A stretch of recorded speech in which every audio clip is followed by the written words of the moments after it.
Hello friends, आज हम आप सबके लिए लाए हैं मोदू नॉवल एक्सप्लेनेशन का पार्ट 64। बात करते करते लूजिया कार को उस गली से निकालकर दूसरी रास्ते में ले गया। यान सिटी में पार्किंग की बहुत प्रॉब्लम है। सब अपना फ़ोन नंबर लिखकर गाड़ियों को इलीगली पार्क कर देते हैं। स्ट्रीट लाइट के नीचे एक कार खड़ी थी। उसके ऊपर हल्की बर्फ भी जम गई थी। शायद वो कार बहुत देर से वहीं पड़ी है। क्या हमने उनसे पीछा छुड़ा लिया? कुछ जवाब न देकर लूजिया ने अचानक टर्न ले लिया। कार के पहिए बर्फ में स्लिप हो गए और कार का ट्रंक लैम्प पोस्ट से जा टकराया। जो हुआ जिनने हैरान होकर देखा कि वो सोई हुई कार जग उठी थी, पर वो लूजिया से एक पल पीछे रह गई। आपको कैसे पता चला? इंस्टिंक्ट। जब बार बार इन सब का सामना करना पड़ता है तब इसकी आदत पड़ जाती है। आप करते क्या हो? घूमता रहता हूँ। नहीं, मैं क्या नाम था, उस फंड का चीफ एडमिनिस्ट्रेटिव ऑफिसर हूँ। इतने में बहुत सारी कार्स ने उन्हें घेर लिया। उनको शायद पता था कि वो लोग यांगबो को इन्वेस्टिगेट करने आएंगे। जो ख्वाहिजी ने जल्दी से 110 पर कॉल कर लिया और उनको अपना सिचुएशन बता दिया। तब तक वो पूरी तरीके से घिर चुके थे। लूजिया कार के सीट के नीचे से एक हेलमेट निकाल कर देता है। इसे पहन लीजिए और मौका मिलते ही भाग जाना। उनके हाथ मत आना। फिर जो ख्वाहिजी इनके कुछ समझने से पहले वो अपना जैकेट उतार कर कार का डोर खोलता है और एक मेटल स्टिक को घुमाता है। इंसान की बॉडी में उसकी टक्कर से एक अजीब आवाज़ होती है। जो वह मदद करना चाहता था, पर उसे पता नहीं था कि क्या करना है। जैसे ही उसने हेलमेट पहना, उसके पास का विंडो टूट गया। एक आदमी छुरी लेकर उस पर अटैक करने आया और जो वह अपने आप को बचाने लगा। तब तक एक गार्बेज कैन भी लड़ने आ गया था। लूजिया की बॉडी खून से भर गई थी। उसने जो हुआइजिन को खींचकर निकाला। भाग जाइए। तभी एक स्टोन जैसा कुछ आकर उसके हेलमेट में टकराया। लूजिया के मोटे हाथ ने जोहियाजिन को झुका दिया और फिर उसे खींचकर एक छोटी गली में ले गया। अपना हेलमेट ठीक करते हुए जोहुआजिन को पता चला कि उसका राइट साइड टूट गया है और उसके कंधे पर रखा लूजिया का हाथ बुरी तरह से घायल है। लूजिया की सांसें फूल रही थी। उनके पास गन भी है? जो हुआइजिन ने पूछा। लूजिया को सांस लेने में तकलीफ हो रही थी। उसने अपनी कमर पर बंधे नाइफ को टच किया, पर उसे ना निकालकर उसने अपना डिफॉर्म्ड मेटल स्टिक को ही उठा लिया। वो नाइफ बहुत अच्छी है। वो उससे कुछ लोगों को तो मार ही सकता है। उसके पास स्किल है और वो गुस्से में भी है, पर वो ऐसा नहीं कर सकता क्योंकि वो एक फंड का चीफ एडमिनिस्ट्रेटिव ऑफिसर है। ये बात सही है कि उसे उस फंड का नाम याद नहीं है, पर उसे पता है कि उस फंड के पैसों से ट्रॉमेटाइज लोगों को खाना मिलता है। उसके दिमाग में जितना भी गुस्सा क्यों ना हो, वह ऐसा कुछ नहीं कर सकता जिससे उस फंड को या फेदू को कोई प्रॉब्लम हो। भाग जाइए, पुलिस के पास जाइए, लोवेंजो के पास जाइए, मैं यहाँ कवर कर लूँगा। वो उस मेटल स्टिक से गन्स का सामना करेगा? जो हुआइजिन भागने के लिए तैयार नहीं था, पर लूजिया ने उसे धक्का दिया। पर जैसे ही लूजिया का सर दिखा, गोलियां चलनी शुरू हो गई। वो फिर से छुप गया। तभी एक मोटर बाइक की आवाज़ आई जो उसकी तरफ आ रही थी। लूजिया के पास कहीं छुपने की जगह नहीं थी, पर उसके ऊपर चढ़ने से पहले ही उस बाइक ने समरसल्ट किया। जो हुआजिन ने वापस आकर उसके पैरों पर पत्थर मारा था।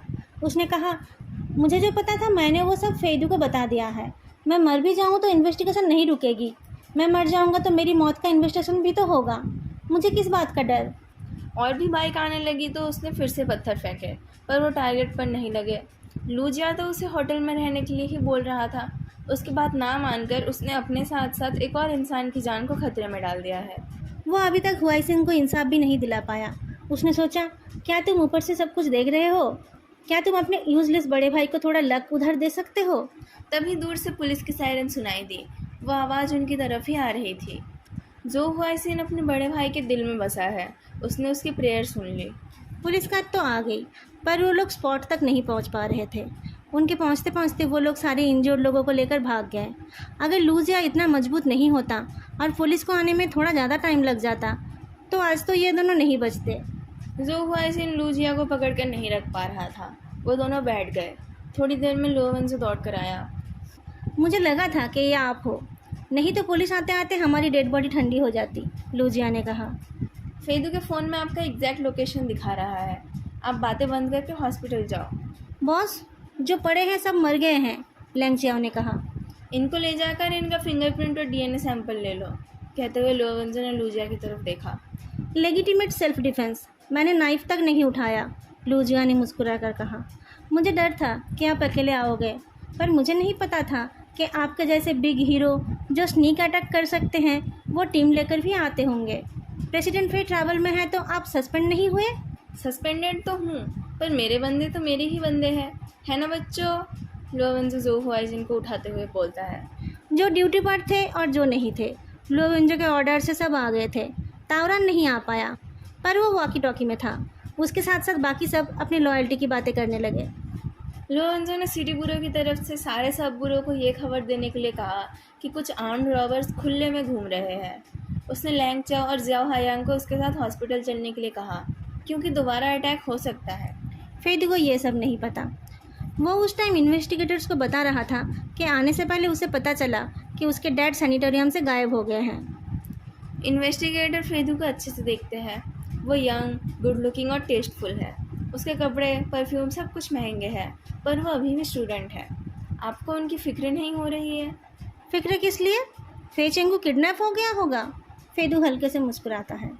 3 साल से भी ज़्यादा टाइम से वो मशीन के ऊपर डिपेंड करके जी रहा है। उसके दिमाग का ठीक होने का कोई चांस नहीं है। इन दिनों में जब कंपनी में पुराने लोग मेरी बात नहीं मानते थे, तब फे चेंगू ही काम आता था। अब उसका कोई और यूज़ नहीं है। किडनैप करके अगर वो लोग उसे मार देते हैं तो अच्छी बात है। आपको किसने कहा कि फे चेंगू का दिमाग फिर कभी काम नहीं करेगा? फेदू हॉस्पिटल्स के नाम गिनाता है और फिर बोलता है, आपको ये तो नहीं लगा कि मैंने प्रॉपर्टी के लिए उसके साथ कुछ कर दिया है? फेदू हंसता है। जब फे चेंगू का एक्सीडेंट हुआ था तब वो 18 साल का था। 18 साल की उम्र में कौन सा अमीर ज़्यादा अपने बाप को मरवाता है? इन्वेस्टिगेटर ने नोटिस किया कि फेदू को इस बात की समझ नहीं है कि उसके डैड के ब्रेन डेड होने से वो खुद सस्पेक्ट बन जाता है। अगर फेदू ये प्रिटेंड कर रहा है कि उसे बुलाए जाने का रीज़न उसे नहीं पता है, तब तो वो बहुत अच्छा खिलाड़ी है। आपके डैड के एक्सीडेंट के कुछ टाइम पहले आपकी कंपनी के एक फाइनेंशियल लीजिंग कंपनी ने ताइहुआ डिजिटल टेक्नोलॉजीज़ के साथ एक बिज़नेस कॉन्टैक्ट किया था। आपको पता है? नहीं, फेदू याद करके बोलता है। डैड के कार क्रैश के पहले मैं सिर्फ पैसे उड़ाता था, काम पर इंटरफेयर नहीं करता था। और जब आपने जिम्मेदारी ली? फेदू सवाल करने वाले की तरफ देखकर मुस्कुराता है। फेदू ने बताया कि उस फाइनेंशियल लीजिंग कंपनी के बारे में उसे पता है। उसके पास उसका 45% शेयर है, पर उस कंपनी के ऊपर कंट्रोल उनके पास है जिनके पास बाकी के शेयर्स हैं। ये कंपनी के नाम पर है, पर इसका असली कंट्रोल एक्चुअली उन 3 शेयर होल्डर्स के पास है। ऐसा पहले से ही चल रहा है, तो फेदू ने उसमें दखलंदाजी नहीं की है। तो कौन रिस्पॉन्सिबल है? सू चेंग, जो कंपनी के एक वाइस प्रेसिडेंट है, फेदू ने कहा। और उस डिजिटल टेक्नोलॉजी कंपनी का नाम मैंने नहीं सुना। शायद वो कोई छोटी कंपनी होगी। उसके काम के लिए बोर्ड ऑफ डायरेक्टर्स की मीटिंग नहीं होती होगी। क्या हुआ है? क्या उन लोगों ने टैक्स पे नहीं किया? क्या कुछ और गलत काम किया है? इन्वेस्टिगेटर कुछ बोलने जा रहे थे, पर फेदू फिर से बोलने लगा। ज़्यादा कुछ गड़बड़ नहीं किया होगा, और अगर कुछ किया भी होगा तो उसे भी उन लोगों ने लीगल तरीके से ही किया होगा। आपने उसके लिए मुझे क्यों बुलाया? फेदू खुद से ही सब कुछ बोल रहा था। या तो वो जेन्युइनली फ्रैंक है, नहीं तो वो बहुत केयरफुल है। इन्वेस्टिगेटर अब डायरेक्टली सवाल पूछने लगे। प्रेसिडेंट फे, आपकी कंपनी इतनी बड़ी है और आपने इतनी मेहनत से उसे अपने कंट्रोल में किया, तो आप ये सब छोड़कर यान सिक्योरिटी यूनिवर्सिटी के एक यूजलेस ग्रेजुएट प्रोग्राम से क्यों जुड़ गए? मैं फान सिवन नाम के किसी को ढूंढना चाहता था। फान सिवन, आप उसे जानते हो? मुझे इतना पता है कि वो यान सिक्योरिटी यूनिवर्सिटी में पढ़ाते थे, और कुछ इन्फॉर्मेशन नहीं मिला तो मैं खुद उसे ढूंढने आ गया। पर क्यों? अगले 1 घंटे में फेदू ने जो सुनाया वो हजम करना मुश्किल था। उसका कहना था कि समुंदर में कूदकर मर जाने के बाद फैंसी वन फे चेंगू के साथ उसके घर आया था, और जब फे चेंगू उसकी वाइफ और बच्चों को एब्यूज़ कर रहा था तब वो इंडिफरेंटली देख रहा था। उसने फे चेंगू को किसी इंसान को टेम करने का तरीका भी बताया था, जिस टेमिंग की वजह से ही उसकी माँ ने सुसाइड कर लिया था। वो इन्वेस्टिगेटर सालों से इंटरोगेशन कर रहे हैं। उन्हें लगा कि बात करते टाइम फेदू जिस दर्द को छुपा रहा था वो जेन्युइन फीलिंग था। इसका मतलब उसके डैड के साथ उसका रिश्ता अच्छा नहीं था। ऐसे में क्या फे चेंगू उसके सामने अपने आप को वल्नरेबल दिखाना चाहेगा? अगर फे चेंगू ब्रेन डेड है तो उसे किडनैप क्यों किया गया? उसके बदले फेदू तो किसी को पैसे नहीं देगा। पर अगर फेदू ने कुछ नहीं किया तो क्या कोई उसे फंसाने के लिए ये सब कर रहा है? इस टाइम पर एक कॉलीग ने इंटरोगेटर को कॉल करके बताया कि फेदू की बात सही है। उस कंपनी के ऊपर फेदू का कोई कंट्रोल नहीं है, ये सू चेंग के कंट्रोल में है। पहले उसके पास बस 20% शेयर्स थे, पर फे चेंगू के एक्सीडेंट के बाद उसने कुछ गड़बड़ की, और जब फेदू ने जवाब मांगा तब उसने कुछ सीनियर्स को साथ लेकर फेदू को अपोज किया। पर आज अचानक सू चेंग फरार हो गया है। उसकी वाइफ का कहना है कि वो बिजनेस ट्रिप के नाम से गया है, पर वो साथ में अपना पासपोर्ट भी ले गया है। कंपनी ने उसे कहीं नहीं भेजा, पर उसके साथ उसके असिस्टेंट भी गायब है। रिसेंटली वो उस असिस्टेंट के घर बार बार जाता था और शायद उसने उसके नाम एसेट्स भी ट्रांसफ़र किए थे। एयरपोर्ट्स और ट्रेन स्टेशन पर चेक करो, हमें वो चाहिए, इन्वेस्टिगेटर ने कहा। फेदू को दूसरी साइड की बातें सुनाई नहीं दे रही थी। इधर की बात सुनकर उसके होठों के कोने में जो हंसी आ रही थी उसे उसने चाय के कप से कवर कर लिया। वो मोल इतनी आसानी से पकड़ा नहीं जाएगा। उसने इस बार भी किसी और को बलि का बकरा बना दिया। डायरेक्टर सिंह ऐसा ही एक बकरा है। वो एक टेक्निकल एक्सपर्ट है, मैनेजमेंट का काम उनके लिए नहीं है। इतने सालों से डायरेक्टर जांग ने उन्हें हर तरीके का काम कराया है।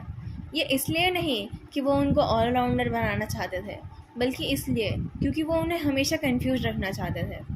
दूसरा बकरा है फेई फैमिली। सीसीटीवी के फैक्ट्री में प्रॉब्लम है पता चलते ही पुलिस को फेई फैमिली से उसका कनेक्शन पता चल गया। फेई चेंगू ने उसे पैसे दिए थे, ये पता करना मुश्किल नहीं था। गुजाओ के केस के टाइम सेंग गुआंगलिंग एक नए मेडिकल एग्जामिनर थे, इसलिए ना गुजाओ और ना ही उनके मौत के बाद किसी और ने उन पर शक किया। जेंग काइफेंग के मरने के बाद और वे जांग होंग के पकड़े जाने के बाद तो फे चेंगू ही बचता है। उसका पोजीशन, उसकी मोटिव और उसकी वाइफ और फादर इन लॉ के अननेचुरल डेथ्स, इन सब से तो यही लगता है कि फे चेंगू ही बैक स्टेज मैनिपुलेटर है। पर फेदू किसी की बात नहीं मानता है और उसका एक्सीडेंट हो गया। जब फेदू को उसके ऑफिस से कांटेक्ट किया गया था तब सूचेंग ऑफिस में था, पर उस टाइम किसी ने उस पर ध्यान नहीं दिया। उसी ने फेदू के लिए कार का इंतजाम किया था। अभी पता चला कि जो कार फेदू को लेने गई थी वो रास्ते में ख़राब हो गई। ड्राइवर का कहना है कि वो एक बड़े एक्सीडेंट से बाल बाल बच गया है। इन्वेस्टिगेटर ये बात सुनकर चौंक उठे। गर्म दिमाग फेदू किसी का इंतज़ार न करके खुद जल्दी से आ गया था। अगर वो उस कार में होता तो शायद वो कार बाल बाल नहीं बचती।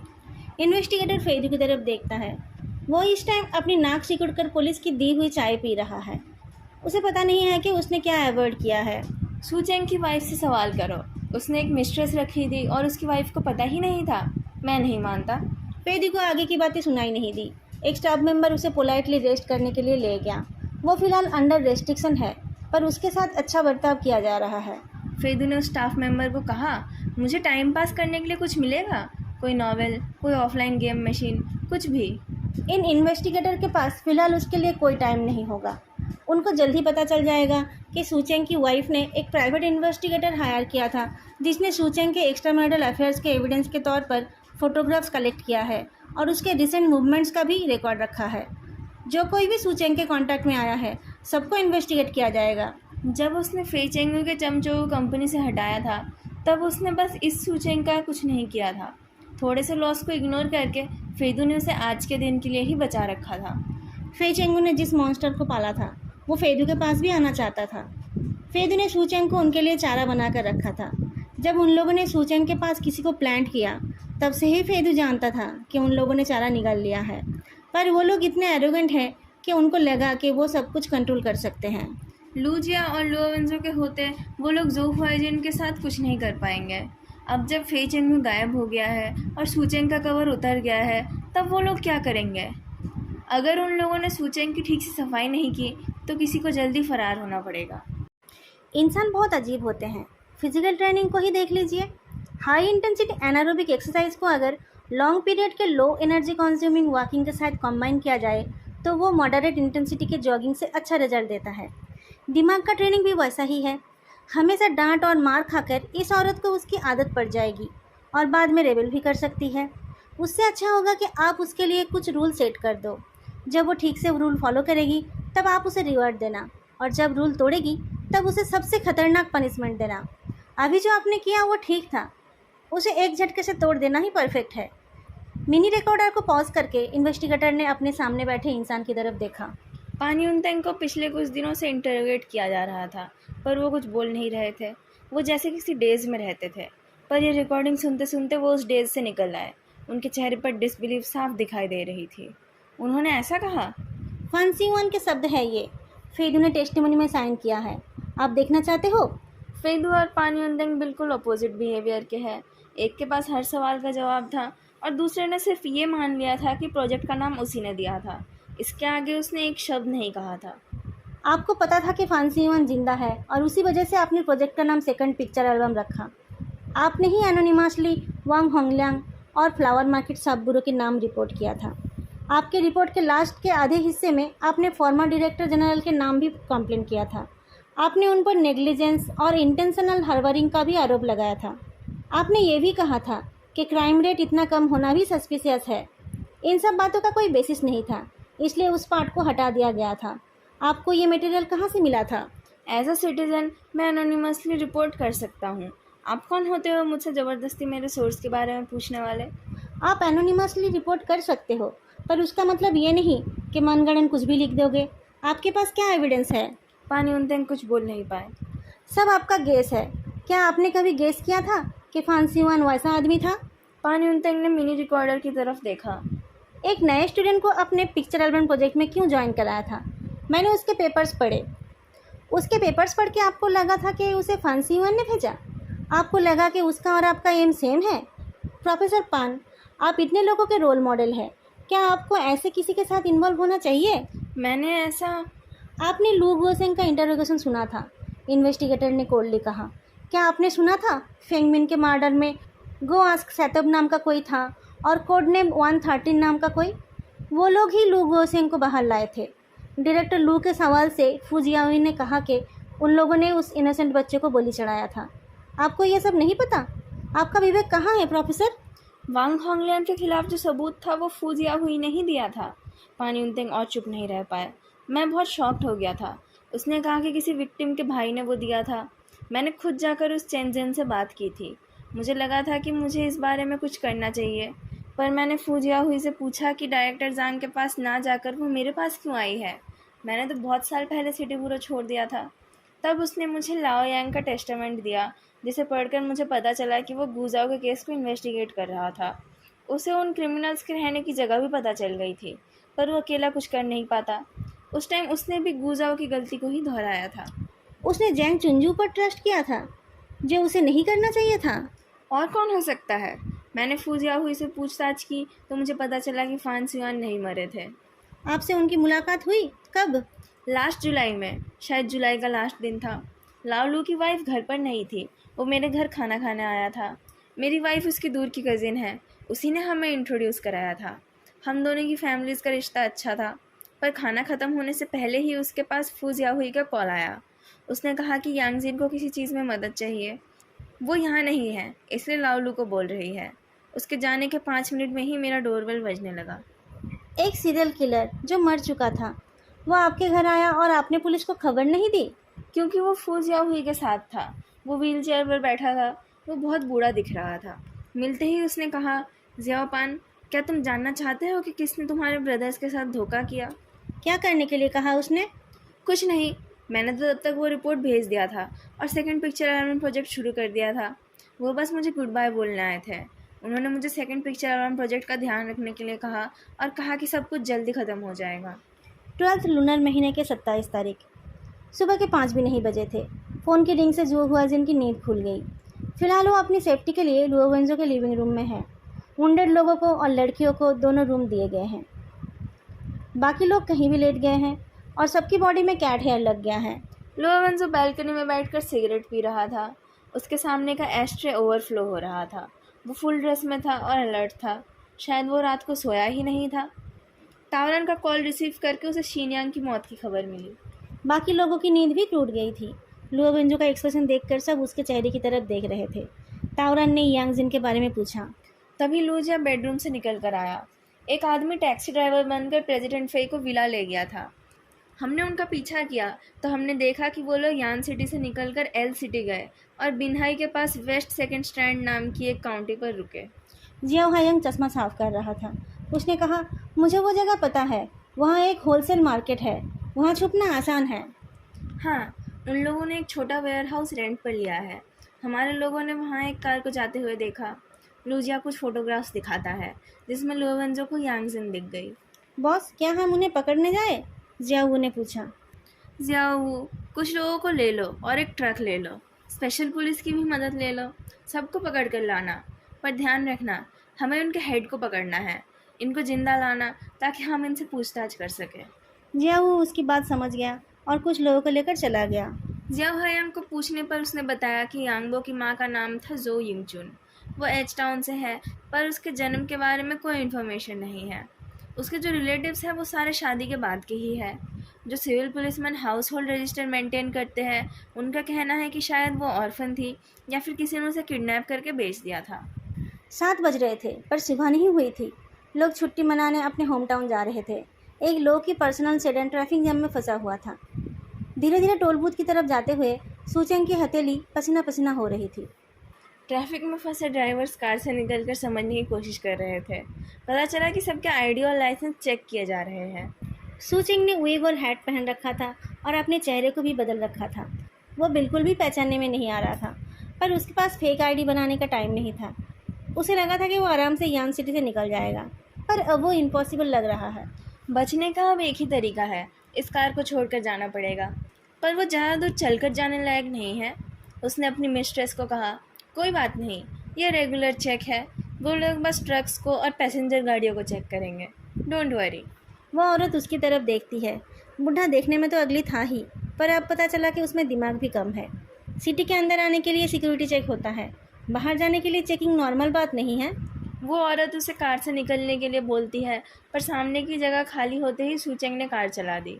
हम कार से निकलेंगे तो लोगों को शक नहीं होगा, और कार को छोड़कर हम जाएंगे कैसे? उस औरत ने जल्दी से अपना मेकअप साफ कर लिया और अपने बालों को बिखरा कर अपने ड्रेस के अंदर एक छोटा पिलो डाल लिया। अब वो एक परेशान प्रेग्नेंट औरत जैसी दिखने लगी। वो लोग शायद आपको ही पकड़ना चाहते हैं, चलिए मेरे साथ। पर जैसे ही वो लोग कार से निकल आए, अचानक गाड़ियाँ तेज़ी से चलने लगी। उनकी रुकी हुई कार की वजह से उनके पीछे ही कार्स आगे नहीं हो पाई। वो ज़ोर से हॉर्न बजाने लगे तो सिक्योरिटी पर्सनल की नज़र उनके ऊपर पड़ी। उसने पूछा तो सूचेंग ने बताया कि उसकी प्रेग्नेंट वाइफ को दर्द हो रहा है। उन्हें नहीं पता था कि उनको यहाँ इतना टाइम लग जाएगा। सिक्योरिटी ऑफिसर एम्बुलेंस बुलाने गया तो ये दोनों गार्ड रेल को क्रॉस करके हाईवे से उतर गए और जंगल की तरफ भागने लगे। वो सिक्योरिटी ऑफिसर एक कॉलिग के साथ लाया ताकि वो लोग उस प्रेग्नेंट लेडी को कैरी कर पाए। जब उन्हें वो दोनों नहीं दिखे तब उन लोगों ने भी देर नहीं की। कुछ ही देर में बहुत सारे ऑफिशियल बिजनेस कार निकलकर चारों तरफ उनको ढूंढने लगे। सूचेंग और उसकी मिस्ट्रेस भाग रहे थे और उनके पीछे कार की आवाज़ सुनाई दे रही थी, साथ में डॉग की बार्किंग और ह्यूमन की आवाज़ भी। अचानक कोई आकर सूचेंग का नाम लेता है। टोल बूथ का यूनिफॉर्म पहना हुआ आदमी बताता है कि उसके बॉस ने उसे सूचेंग की मदद करने के लिए कहा है। सूचेंग खुश होता है, पर उसके कुछ समझने से पहले ही उस आदमी ने एक स्विच ब्लेड उसके सीने में घुसा दिया। टी प्रोविंस का एच टाउन, ऐसे तो वहाँ पहुँचने में 5-6 घंटे लगते हैं, पर आज ट्रैफिक की वजह से उन्हें पूरा दिन लग गया। एक साइड समुंदर और एक साइड पहाड़ होने की वजह से ये जगह सर्दियों में गर्म और गर्मियों में ठंडा होता है। यहाँ पर कुछ नेचुरल स्प्रिंग्स भी है, इसलिए टूरिस्ट्स की भीड़ लगी रहती है। पहले से बुक ना होने की वजह से होटल में रूम नहीं मिला। पर उनके साथ जो हुआ जिन था, उसने सबके रहने के लिए एक 6 star hot spring villa hotel में एक विला बुक कर लिया। जियाओ हायांग इन्फॉर्मेशन कलेक्ट करके लाया। यांगबो और उसकी माँ यांग विलेज नाम के एक गांव में रहते थे। बाद में जब ये हॉट स्प्रिंग्स डेवलप होकर रिजॉर्ट बनने लगे, तब सारे विलेजर्स को रिलोकेट कर दिया गया था। जो लोग वेस्ट सिटी डिस्ट्रिक्ट में गए थे, जियाओ हायांग उनका एड्रेस और कॉन्टैक्ट नंबर लेकर आया था। एड्रेस तो थे, पर लोग नहीं मिले। बूढ़े लोग मर गए थे और यंग लोगों को कुछ पता नहीं था। जो हुआइजिन ने थक कर कहा, मुझे लगता था कि आप लोग बस गन पकड़कर अपराधियों को डोंट मूव बोलते हो, पर आप लोग तो इधर उधर दौड़ रहे हो। किसने कहा कि हम बस दौड़ते रहते हैं? हमें लंबे लंबे मीटिंग्स भी अटेंड करने पड़ते हैं और लंबे लंबे रिपोर्ट्स भी लिखने पड़ते हैं। लुओवेंजो एक सिगरेट बाट फेंक कर दूसरा जलाने जाता है। हे लुओ दादा, अब बहुत हो गया, इतने सिगरेट्स क्यों पी रहे हो? लूजिया अपने आप को रोक नहीं पाया। प्रेसिडेंट फे तो लोगों को सिगरेट पीने की आदत से नफरत करते हैं। आप ऐसे पीते हो तो वो आपको कुछ नहीं बोलते? लुओवेंजो सिगरेट को रख देता है और वो लोग लास्ट बचे फैमिली को ढूंढने जाते हैं। पर जिससे वो लोग मिलने गए थे, उस आदमी का दिमाग ठीक से काम नहीं कर रहा था। वो बूढ़ा आदमी एक 2 साल के बच्चे से टैंजरीन को लेकर लड़ रहा था, और जब बच्चा रोने लगा तो वो भी उसके साथ रोने लगा। लुओवेंजो ने उसके बेटे को पूछा अगर वो जो विंगचुंग नाम के किसी को पहचानता है, पर वो नहीं पहचानता था। वो लोग वापस जाने लगे तो उस बूढ़े आदमी ने अचानक कहा, जियाओ हुआ आओ। अपने डैड की बात अच्छे से सुनने के बाद उस आदमी ने कहा, तो आप लोग जियाओ हुआओ के बारे में पूछ रहे थे? मुझे उनका फॉर्मल नाम पता नहीं था। उनका मेरे उम्र का एक बेटा था ना? हाँ, यांगबो। मुझे उसका फॉर्मल नाम नहीं पता। जियाओ हुआओ को सब जानते थे। उसे खरीदकर एक अपाहिज के साथ शादी करा दी गई थी, पर शादी के कुछ दिन बाद उस अपाहिज की मौत हो गई। तब घर वालों ने उस आदमी के कजिन के साथ उसकी शादी करा दी। वो आदमी कार में सामान ले जाया करता था। वो ज़्यादा नहीं बोलता था, सिर्फ पैसे कमाता था। उनके पास पैसों की कमी नहीं थी। बाद में उसका दूसरा पति भी मर गया तो सब उसको अपशगुन बुलाने लगे। उसके बाद वो अपने बेटे को लेकर कहीं चली गई। जब हायांग ने पूछा, उसे कहाँ से किडनैप किया गया था? किडनैप नहीं, वो खरीदी गई थी। शहर के ऑर्फन जिनके कोई नहीं होते और जो दिखने में भी अच्छी नहीं होती। ये सब चीज़ें अब बंद हो गई है। आपको पता है कि ये ऑर्फन कहाँ से आते थे? मुझे कैसे पता होगा, ये सब तो सुनी हुई बातें हैं। पर जिया हुआओ मैंडरिन अच्छी बोलती थी, लोकल्स की तरह नहीं। शायद वो यान सिटी में बड़ी हुई थी। दोस्तों, आज का एक्सप्लेनेशन मैं यहीं पर ख़त्म करती हूँ। फिर मिलेंगे अगली वीडियो में। तब तक के लिए बाय।